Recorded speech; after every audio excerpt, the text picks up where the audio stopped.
Godson Public School, Number 6, Surapet Main Road, Thirumal Nagar, Chennai 600099, Tamil Nadu.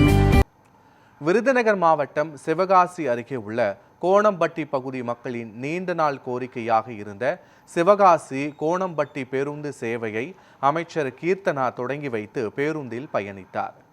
கோணம்பட்டியை சேர்ந்த முத்துச்செல்வி என்ற பெண்மணி குழந்தைகளுடன் பேருந்துக்காக நீண்ட நேரம் காத்திருந்த நிலையில் தங்கள் கிராமத்திற்கு பேருந்து வராததால் 2 கிலோமீட்டர் தூரம் நடந்து செல்ல வேண்டிய நிலை இருப்பதாகவும் தெரிவித்திருந்தார். இது தொடர்பாக தொழில்துறை அமைச்சர் கீர்த்தனா தாவேக நிர்வாகிகளை கிராமத்திற்கு அனுப்பி மக்களின் கோரிக்கைகளை கேட்டறிந்தார். அரசு போக்குவரத்து கழகத்தின் மூலம் புதிய பேருந்து சேவை பரிந்துரை செய்தார். இதனைத் தொடர்ந்து சிவகாசி கோணம்பட்டி இடையேயான அரசு பேருந்து சேவையை அமைச்சர் கீர்த்தனா தொடங்கி வைத்தார். பின்னர் கிராம மக்களுடன் பேருந்தில் பயணம் செய்து அவர்களின் குறைகளை கேட்டறிந்தார்.